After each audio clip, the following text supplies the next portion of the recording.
if you are interested in learning about 1031 exchange, Scott is the person. So Scott Rutherford is the co-founder and president of Elevated Capital Advisors and has worked in the investment real estate industry for the past 20 years. In 2006, Scott shifted his focus to commercial real estate and 1031 and 1033 exchanges, founding Investment Property Solutions of America Incorporated, which would later become Elevated Capital Advisors. Please welcome Scott Rutherford. Thanks, Shelley. Am I on? I don't know if my mic is on. Test, test. Okay, good.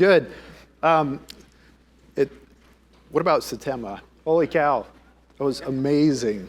So I can tell, first off, Shelley mentioned that we're going to talk about 1031 exchanges. I just want to be clear up front. This is not a 1031 exchange class. This is about how to add value to your clients' lives, to your business, to your employees, your agents, your brokerage. This is about how to add value.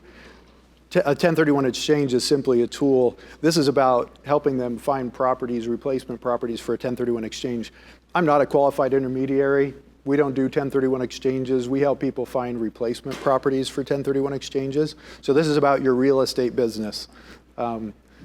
If you want to learn about 1031 exchanges and go in depth on that, that's great. There's lots of classes out there, lots of online resources. We're going to talk a little bit about it initially, but first off, quick experience. It was probably, 15 years? So my wife Rochelle's here as well. About 15 years ago, or maybe probably close to 20 years ago now, we had bought an investment property. It was just a vacant lot. It was the mouth of Little Cottonwood Canyon in the Salt Lake Valley, right below Snowbird Ski Resort.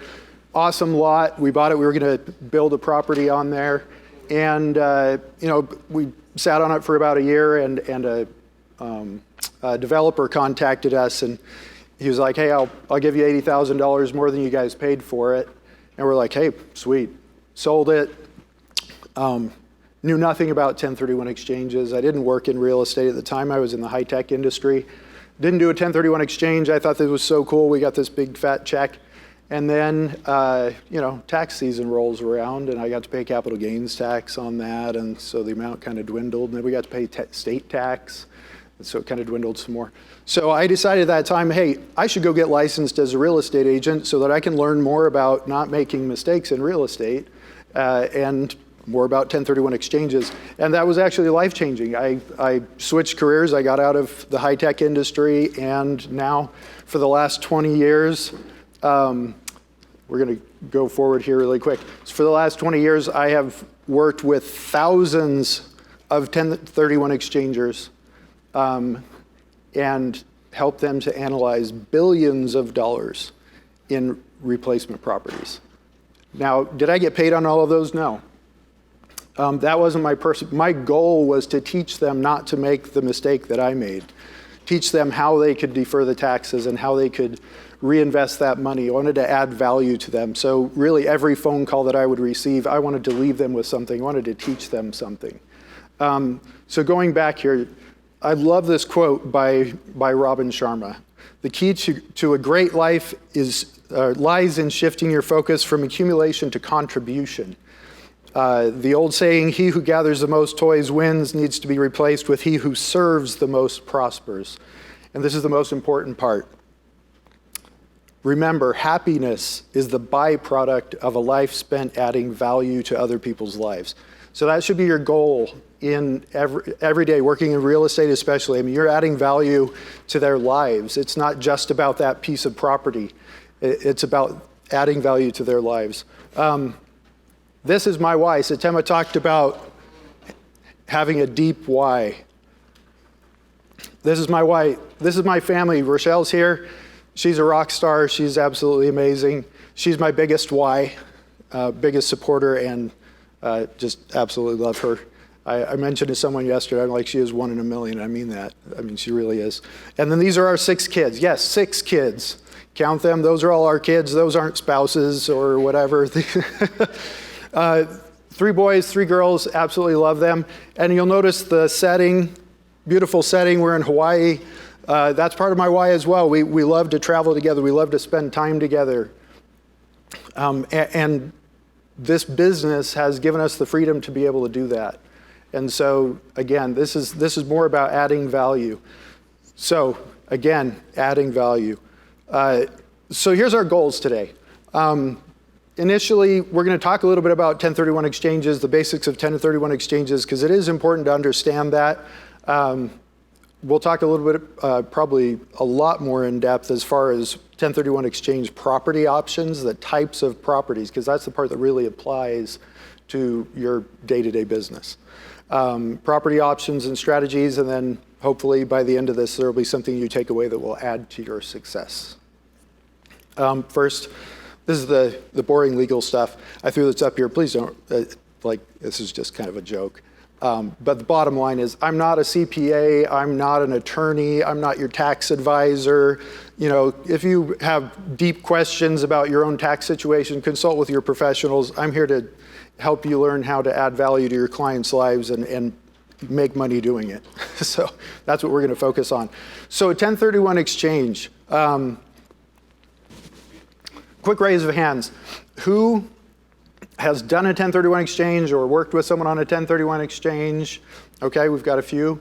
Awesome. So briefly, it is simply, it allows you to avoid paying the capital gains taxes on a property that you held for investment when you sell it. You reinvest the proceeds and you don't have to pay capital gains taxes on it, but there's a very specific process that you have to go through to do that. And this is, again, this is just kind of lay the foundation, and this should be review for most of you. First, there's actually a missing step. Who can tell me what the initial step is before the sale date and completing the property of the sale of the property? You got to get the property under contract, right? So initially, so once that property is under contract, that is the time to contact a qualified intermediary. The qualified intermediary is key to the 1031 exchange, and we're going to talk about that in a little more detail in a second. But the key is that qualified intermediary needs to be in place first.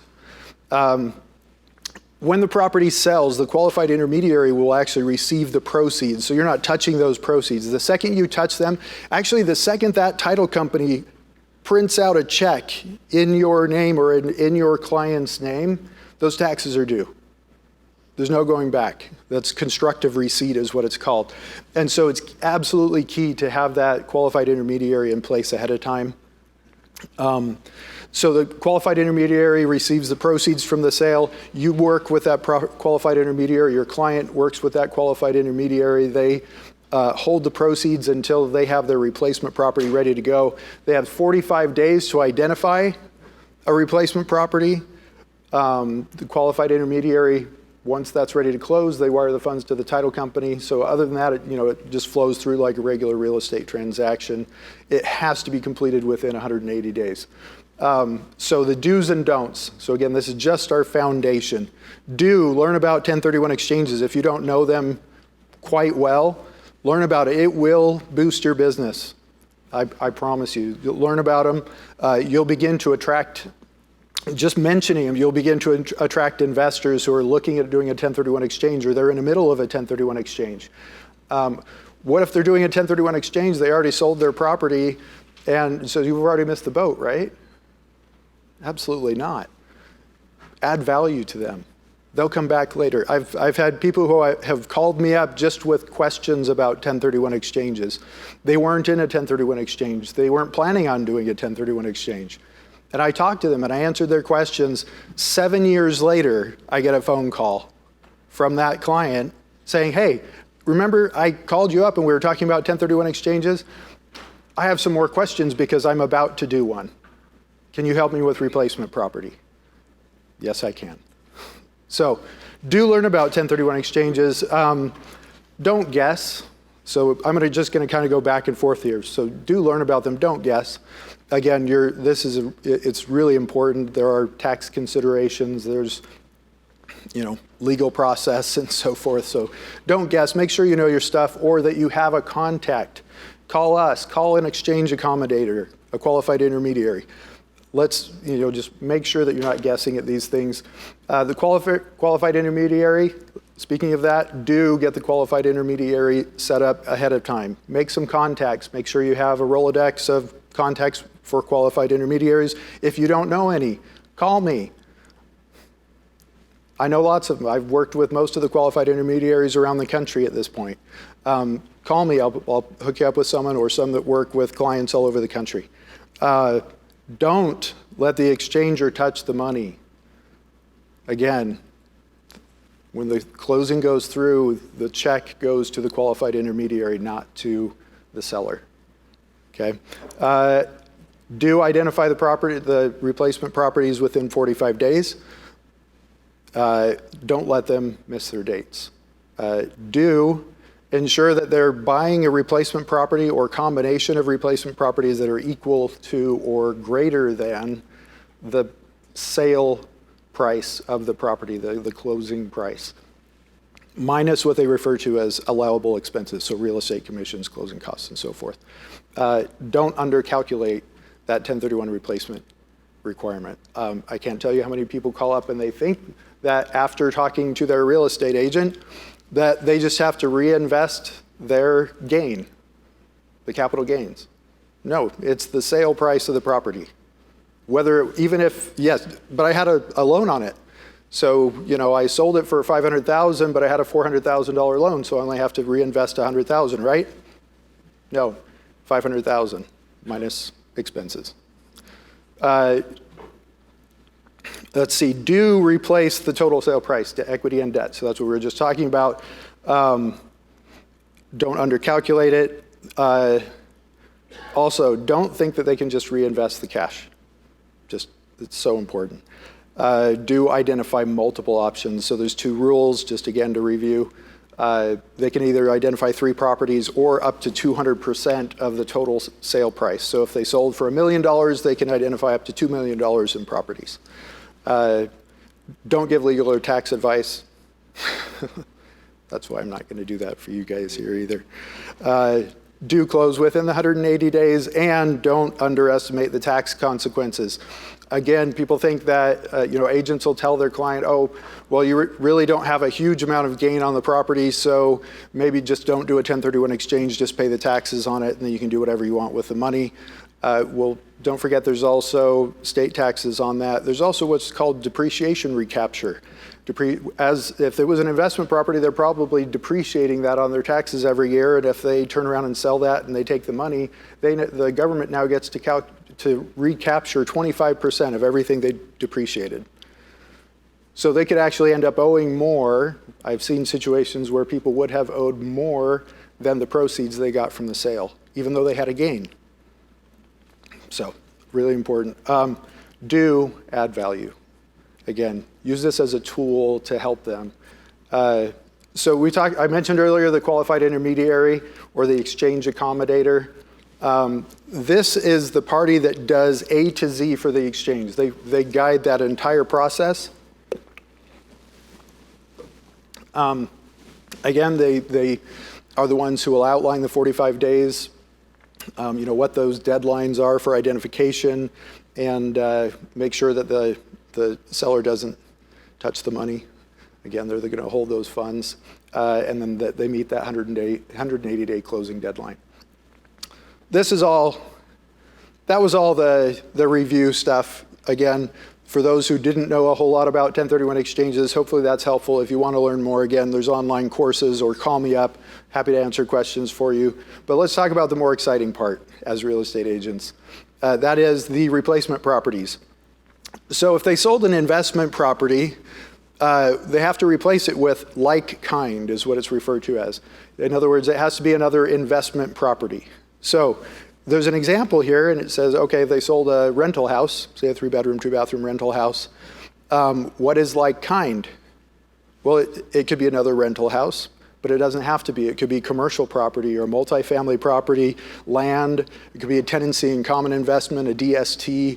It could be oil and gas royalties. There's lots of different options of like kind. It doesn't have to be that specific type of property, so it doesn't have to be land for land. Excuse me. It cannot be things like livestock or equipment or inventory. Those are things that they can't do. So let's talk about replacement property options, because this is the exciting stuff.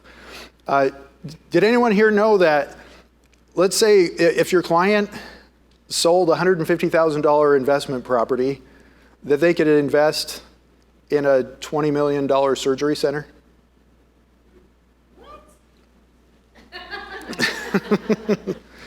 Okay.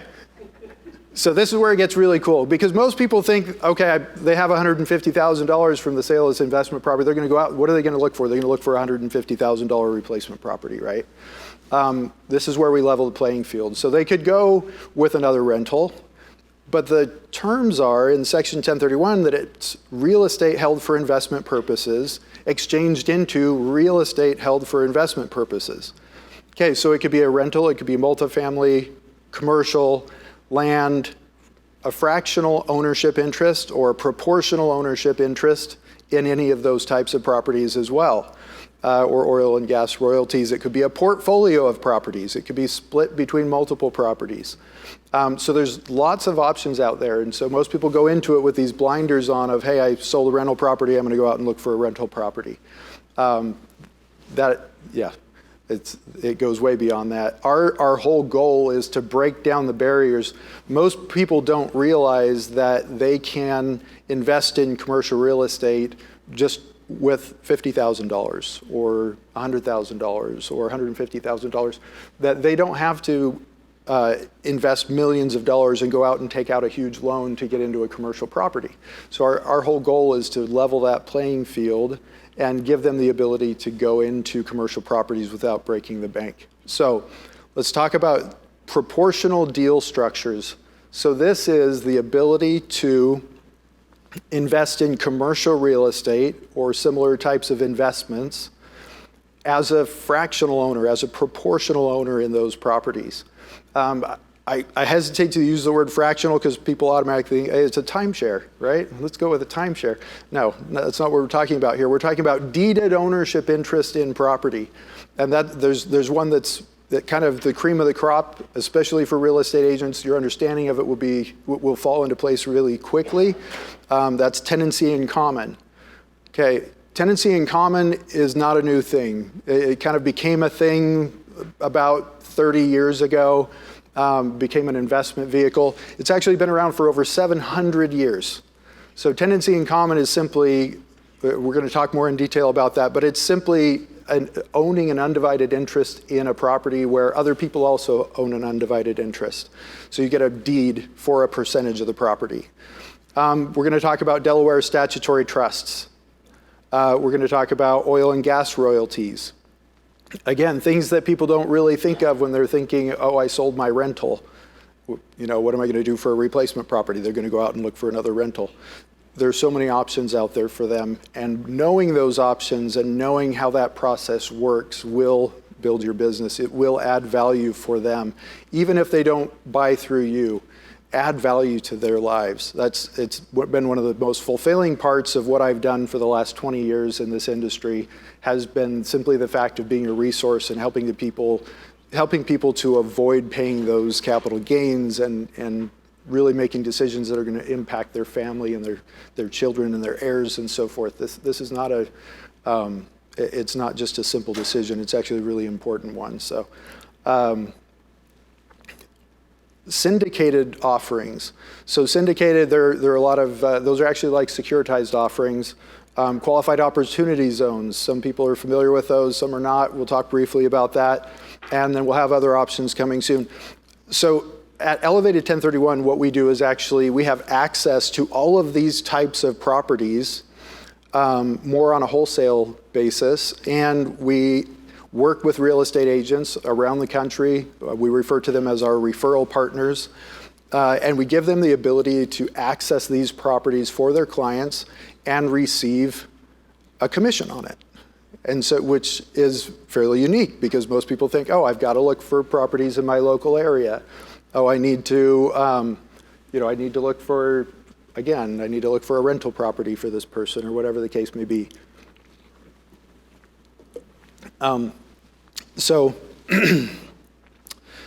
The way that's structured is that well, actually, we'll get into that later. We're going to talk more about that later. For now, let's talk about these types. But suffice to say initially that you'll have access to these types of properties and an inventory of properties. So many of the properties are actually available, and they could turn around and invest in it and close within a week or within a few days, start getting the cash flow back that they're kind of, their money's just sitting there with the qualified intermediary, not really doing anything for them.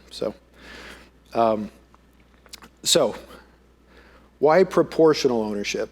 Again, this is about leveling the playing field. It's so that that $100,000 investor or the $150,000 investor can get into commercial real estate, multi-million-dollar properties with corporate tenants, long-term leases, the types of properties that they wouldn't imagine in a million years they'd be able to access. And that's 98% of the population of this country can't afford to go out and buy a commercial property. And those are the clients that we cater to, that 98%, those who think that they can't invest in commercial properties. By doing this, they're going to have access to higher quality tenants. They'll have more flexibility. They'll be able to perfectly match their 1031 exchange funds. We'll talk about that in a moment as well. But in that 1031 exchange, again, you're going to have to replace exactly what the sale price was. So we're going to have the ability to match that exactly, so they won't have to bring cash in, and they won't have to fall short of their 1031 exchange and end up having to pay capital gains on whatever amount is left over once they complete that purchase. In addition, it's bite-sized. I mean, again, it's the ability to get into large investments as a small investor. Boot is what's the industry. What the industry refers to as the funds that are left over in a 1031 exchange that they would have to pay capital gains on. So let's say someone, again, going back to our example of someone who sold a property for $500,000. Let's say they find another rental, and that's great. You help them find a rental, and they buy that for $400,000. Now they've got another $100,000 that's still sitting with the qualified intermediary. So what do they do with that? Normally, they say, okay, well, I'm done. I guess I'll just pay taxes on that part. That's totally unnecessary. You can actually round out the remaining balance of the 1031 exchange by owning a deeded interest in a commercial property and simply get a deed for 2%, say, of that commercial property. You get the corresponding rent every month. So it's, again, a great resource. It's a great tool to help them to avoid having to pay those capital gains. And then let's see, diversification. So one of the clients that I worked with just recently sold a property for $3.78 million. And he was getting out of rental properties because he was trying to simplify his life, and he was really tired of dealing with tenants and getting phone calls at 2 o'clock in the morning to go fix somebody's toilet. And so he was like, I want to get into commercial properties, but right now I'm well diversified. My funds are spread across a whole bunch of different rental properties. Can I do the same thing with commercial real estate? And the answer is yes. And so he actually purchased a percentage interest in 6 different properties. So instead of just putting that $3.78 million in a single property, he spread that across 6 different properties with different tenants, different lease terms, all of them corporate guaranteed, long-term corporate guaranteed leases, so something beyond what he really thought he would have access to. He thought that if he went into commercial real estate, he would just have to find a property he could afford and just buy the one property. So diversification is a great tool as well. Let's talk about the types that I mentioned earlier. So tenancy in common, again, is a real estate ownership structure that's been around for over 700 years. It started in England back in the 1300s, and it was a form of owning, of different parties being able to go buy a farm together. So they didn't have enough money to buy the farm by themselves, and so they pooled their money together and went and bought the farm, but they didn't want to be business partners. They wanted separate ownership interest in the farm, so it's a specifically deeded interest in the property where each individual receives a deed in their name for their exact ownership percentage in the property. But they don't have any financial ties with the other co-owners. They don't file taxes together. There's no K-1. It's a separate interest. So when they want to sell their interest in the property, they can do that. They want to leave it to their heirs, they can do that. So it's a great ownership structure for those purposes. So each co-owner receives their own individually deeded interest in the property. Usually, most of the properties that we work with in this realm are 100% debt-free. Some investors are debt averse. They own properties, they own rental properties, and they've kind of grown that nest egg, and they're a little hesitant to take out a mortgage, and so they will. They'd really like to pay all cash for a property, but again, they can't really do that with a commercial property because their resources are limited. So it gives them the ability to kind of match that 1031 exchange requirement and remain debt-free.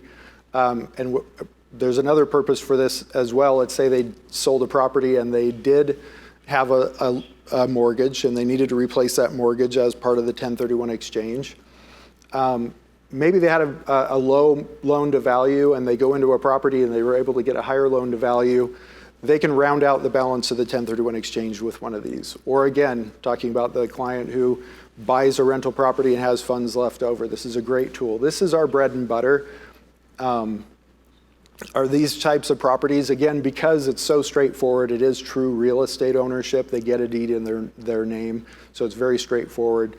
But they're getting into high-grade commercial properties, so great corporate tenants and 10 to 20-year initial lease terms plus option terms. Some of these leases go out for 70 years, and so it really provides some stability and reliability. I work with a lot of investors who are selling their portfolio because they're retiring, and they don't want to deal with rental properties anymore because they want to travel around the country and visit their grandkids. Well, this is a great way to go. They can get into these types of properties where the tenant is taking care of the property taxes and the insurance on the property and the repairs and so forth. There's a property management company in place making sure they get their direct deposit for their rent every month.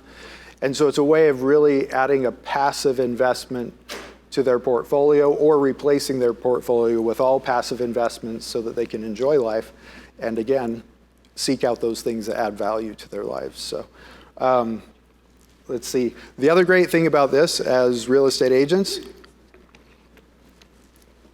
because it's straightforward real estate, it pays a commission. So one of the drawbacks with certain types of investments out there, these types of investments, is that real estate agents can't receive a commission on them. And so one of the other things that we've worked out is a way to kind of level the playing field there too. And when I say that, it's a full commission. So this is actually a good time to talk about this because I know Shelley had this question of, okay, but my client's here and this property is in, I don't know, Utah or Texas, for example. How do I get paid a commission on that, right? Because I'm licensed in Michigan. The way that works is that we work with specific partners where we have a presence where they are located. The seller of the property is located. And so we have a referral agreement where you're referring the business over. We're able to pay a referral fee on that. The big difference is instead of the typical structure where you get get 25% of the 3% commission on this referral is you get the full commission, the whole thing. The 3% is yours. So you get a full commission instead of just a split on the commission rather than just your traditional referral fee. The referral fee is the full commission. And so it's a way, again, of providing a resource to you and your clients that kind of broadens your horizons. Satema talked about being open. Be open. We're opening this up for you so you have opportunity to sell commercial properties out of state. I'm licensed, like most of you, as a residential real estate agent. but I have made millions of dollars selling commercial properties as a residential real estate agent. It's great. People love what we do. Anyway, I can't say enough about it. It's changed people's lives. It's changed their perspective around what the possibilities are out there as far as the types of investments that they can get into, which is, again, it's adding value to their lives. These are the other types of replacement properties that we work with and that you would have access to as well. And some of them are a little unique, and some of you may look at them and go, hey, wait, that's a security. I can't get paid a commission on that. And you're right, but you still can get paid. So we've worked out with our business partners that provide the properties, we've worked out a way that you can still get paid on those. So first of those would be a Delaware statutory trust. A Delaware statutory trust is somewhat similar to tenancy in common in that you're investing in a property with other investors and you own a portion of it, but you're not actually investing in the property. You're buying an interest in the trust, and the trust owns the property. So it's a security because you're not actually purchasing the real estate. But the IRS has said that this is allowable for a 1031 exchange because the trust owns real estate and you're investing into that trust that owns the real estate, that they would consider that to be like kind. And so you do have the ability to do that. So your clients would be able to go into a Delaware statutory trust and own a percentage of that deal just like they would with tenancy in common. The issue, of course, as a real estate agent is you can't get paid a commission on that unless you're licensed for securities. So does anyone here want to go out and get their securities license? No, me neither. So what we've done is we're actually working with a securities broker who will pay a marketing fee. It's just a flat fee for sending a lead who ends up investing into one of these types of investments. And so that you still can get paid.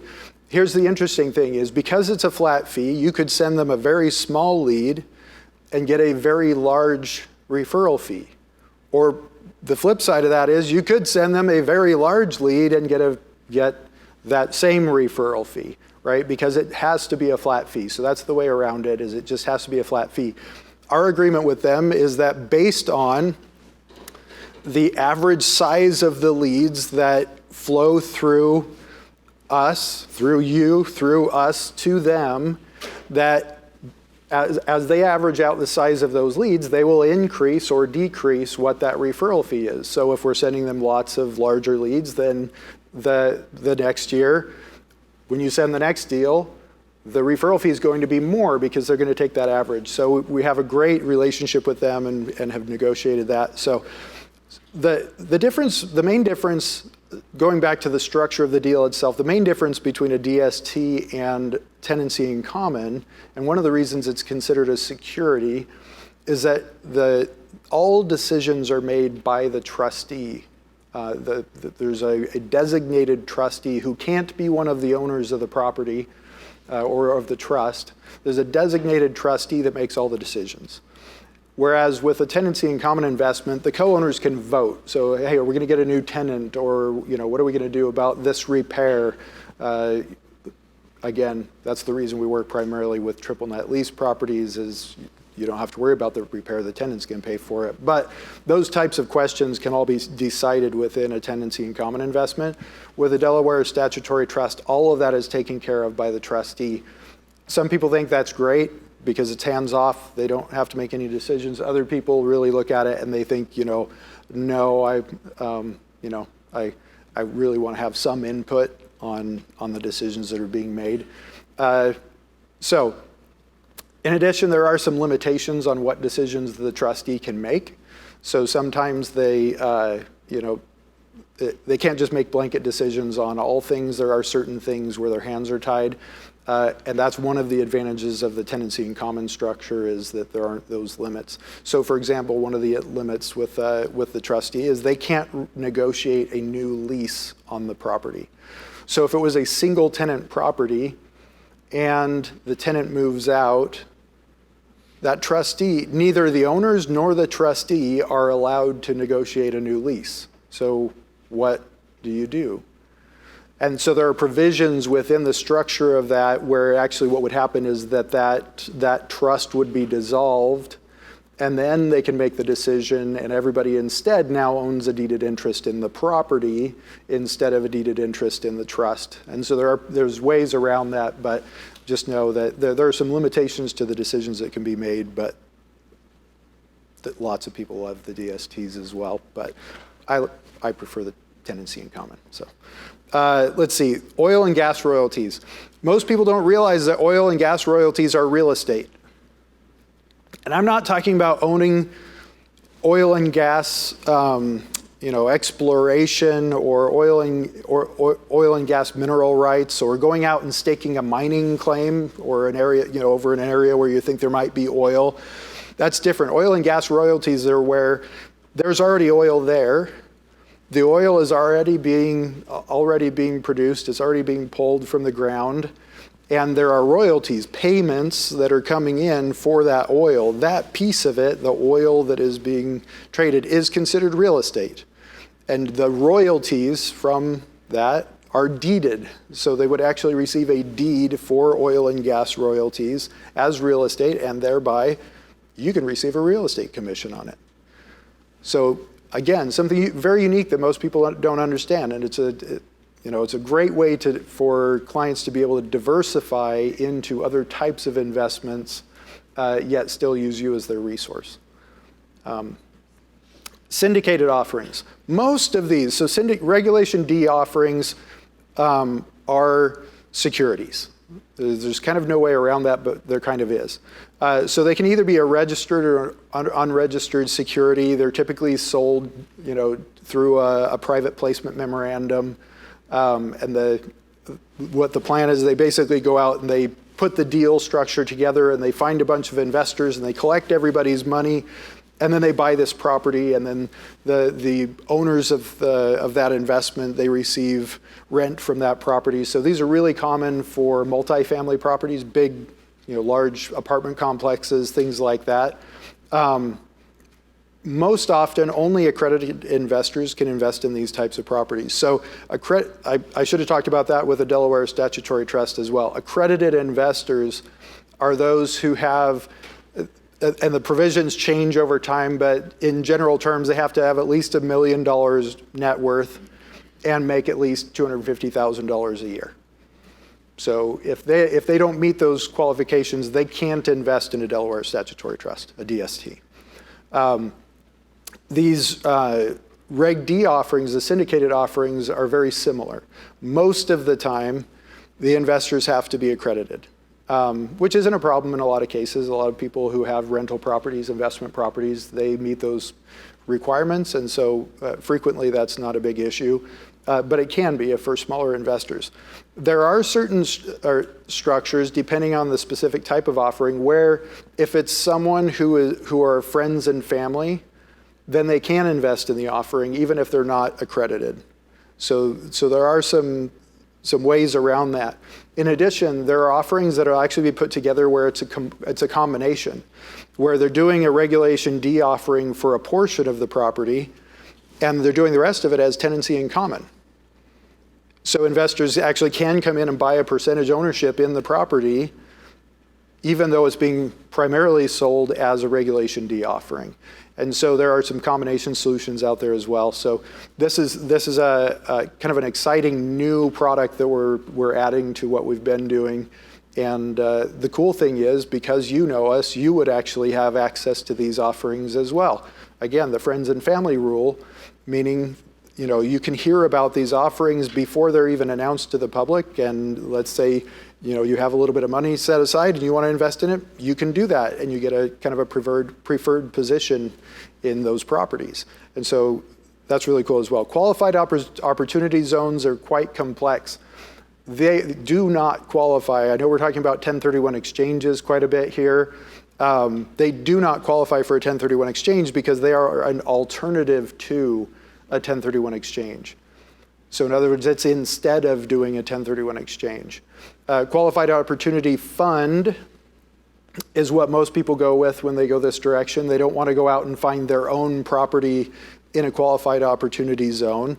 Qualified opportunity zone is simply a distressed area where the government has some incentives for going in and investing in that distressed area, a very low income area that they're trying to revitalize. And so you could, if you buy a property in there, instead of doing the 1031 exchange, you can actually just reinvest your gain and pocket your original investment money or go invest it somewhere else. You can actually receive that money back.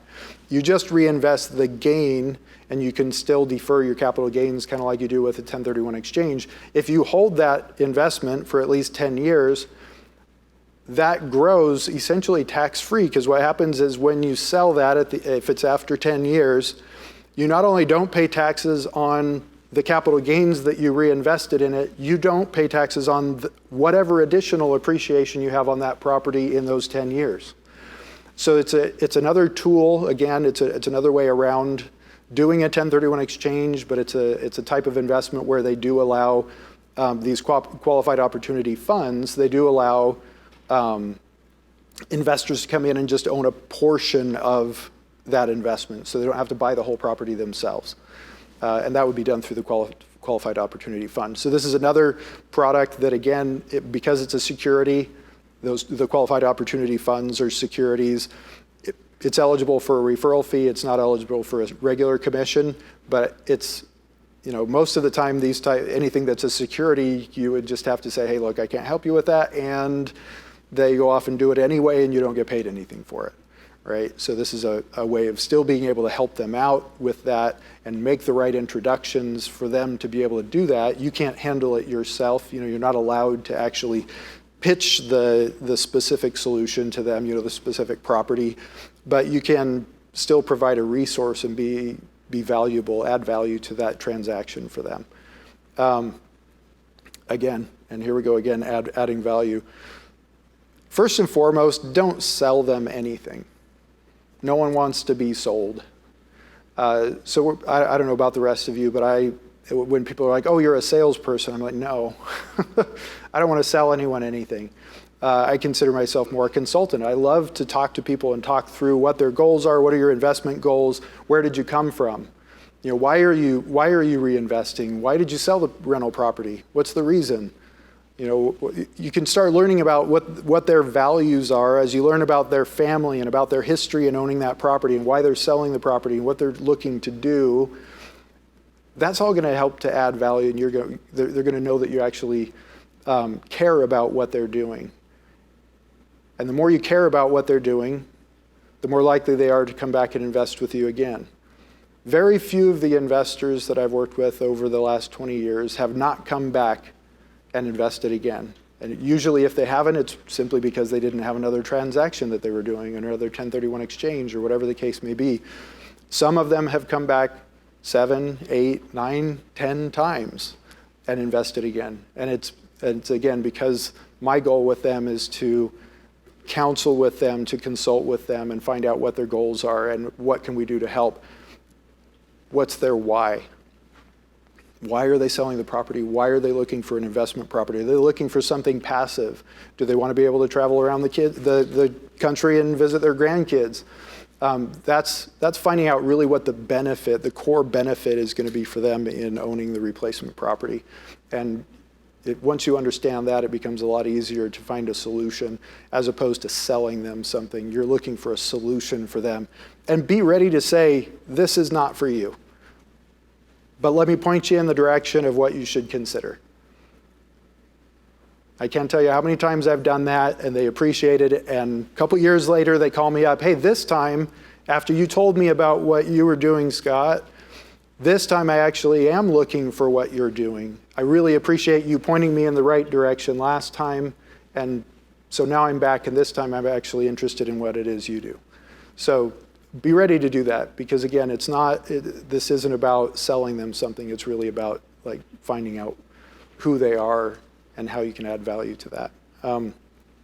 In addition, explore other opportunities to help. So again, sure, the initial title of this session is 1031 exchanges. Well, what if they're not doing a 1031 exchange? they can still invest in these properties. This isn't just for 1031 exchanges. They can do cash investment. How often do you ask your clients about their 401k? Or do they have a self-directed IRA? Or do they have a health savings account that has accumulated, that they just haven't been using at all and they've been accumulating over the years and growing that? They can invest those funds into these types of properties. They can invest in commercial property with a $50,000 self-directed IRA. So it's really, again, it's about leveling the playing field and giving people the opportunity to get into higher quality investments than they thought they would ever be able to get into. And believe.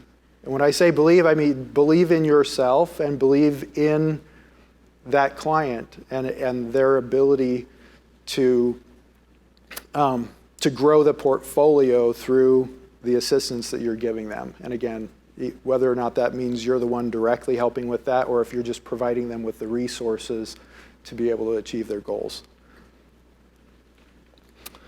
This is about tapping your creativity. And that's what I think the biggest takeaway I hope you'll get today is tapping into your creativity, that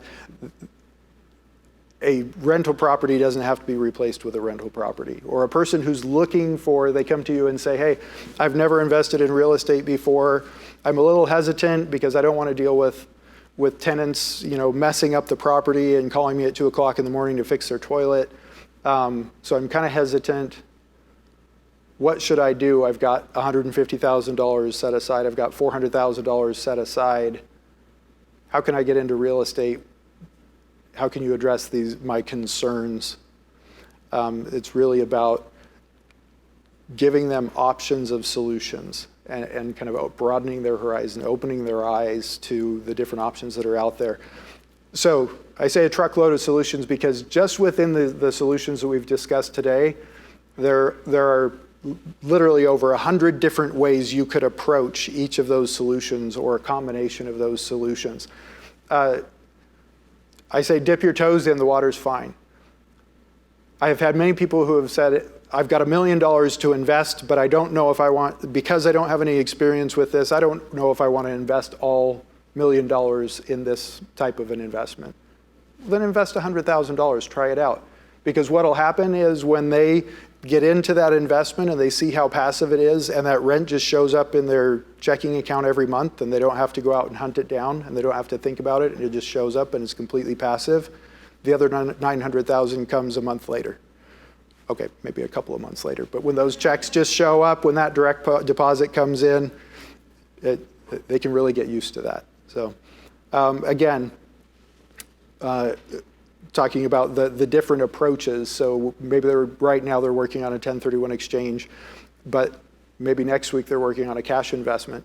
I had one investor that I worked with, went into a property, he liked the property so much, he was doing a 1031 exchange, invested in it, called me back a week later, he said, hey Scott, I have $50,000 in a self-directed IRA, can I invest that in this property? I said, yes, you can. He called me back 2 weeks after that and said, I just received an inheritance. I got $75,000 because my aunt passed away. Can I invest that in this property? Yes, you can. So he invested in the same property 3 different ways, three different sources of funds. So be creative. I mentioned before, combining a whole purchase with these types of properties to round out a 1031 exchange. That's one of the most common things that we hear is, hey, I've got $1 million in my 1031 exchange, but I just bought a $800,000, Dollar General. I still have $200,000 left. What do I do with it? I don't want to go, I want it in commercial real estate. So we can help with that. Blending solutions. I mentioned earlier how with the 1031 exchange, they have to replace the full sale price. Even if there was debt on the property, they have to replace the full sale price of the property. And so so most often what they're going to do is they're going to go out and find a replacement property and take out a loan on it. I mentioned before also that the DSTs, a lot of those are actually leveraged. They have debt on them, whereas the tenancy in common are debt free. And I mentioned that there's a way you can kind of combine those, right? So let's say they sold for $1 million, they had $500,000 loan. They can go into the DST. Most of those are probably going to be around a 75% loan to value. Go into the DST, replace the debt portion, use a small portion of their equity. Now they still have some of the equity left over, put that into a tenancy in common investment. Now you provided a full solution for them for the debt and the equity, all through one resource. So be creative. There's lots of different ways to go at this. Explore other options for replacing debt. The debt doesn't necessarily have to be on that property. So when you're doing the 1031 exchange, again, the replacement requirement is the sale price of the property. It doesn't mean they have to replace the debt with debt. Perfect example. A lady called me up who sold her property for $900,000, and she had $300,000 in proceeds, so there was a $600,000 loan. And we talked about these solutions of how we can use a combination of a couple of different properties, use one to replace her debt and use the other one to cover the balance of her cash. And her question was, can I just bring cash in to replace the $600,000? And I said, yes, you can absolutely do that. The IRS doesn't require you to replace debt with debt. They just require that you replace the sale price of the property. So that's what she did. She wanted to just go in and just be done with the 1031 exchange and go in all cash. And so she was able to do that. I had another client who had a similar situation, and their solution was, hey, right now I have a line of credit on one of my other properties, and I'm only paying 2.25% interest on that line of credit. Can I just pull the funds out of the line of credit to come in and replace the debt for this 1031 exchange? So even though that money was completely separate and that loan is on a totally different property, they were able to complete the 1031 exchange into a debt-free commercial property all in one place. Discuss their estate plan. A lot of investors that I've spoken to in really even just in the last couple of years, one of the things that they're looking at is how do we structure our real estate portfolio so that it passes easily to our heirs? We've got 3 kids or 4 kids, whatever the case may be. By owning a percentage interest in a commercial property, they're really setting their heirs up that when that passes to them, it's not going to be a headache. A lot of times when properties pass from one generation to the next, it ends up becoming a hassle, and they're arguing over, what are we going to do with this property? And one sibling thinks they ought to sell it, another one thinks they should just keep it, and this one's saying we should get a new tenant, and this one says, we should just rip it down and redevelop it into something else. And so it becomes this source of consternation between the siblings. Something like this, it's structured, so for tenancy in common, for example, let's say they have $1 million in this tenancy in common investment, they can deed a specific ownership percentage to each of their heirs so that when they pass, they each receive that ownership percentage, and they can each decide for themselves what they want to do with their share of the property. So if one wants to sell their interest in the property, they can sell their interest in the property. Another one wants to keep it and just enjoy the rent showing up in their account every month, that's great. And so you can be a great asset to your clients in the fact that you can kind of help them have some peace of mind about their estate plan. I'm not sure how we're doing on time because the clock is not working on here. 5 minutes? Okay, well good, because we have about 5 minutes left. So again, talking about growing your business, let's just go back to this because this is the meat and potatoes of the discussion. So to recap, there are 2 different types of commission. Oh, there we go. There's the countdown.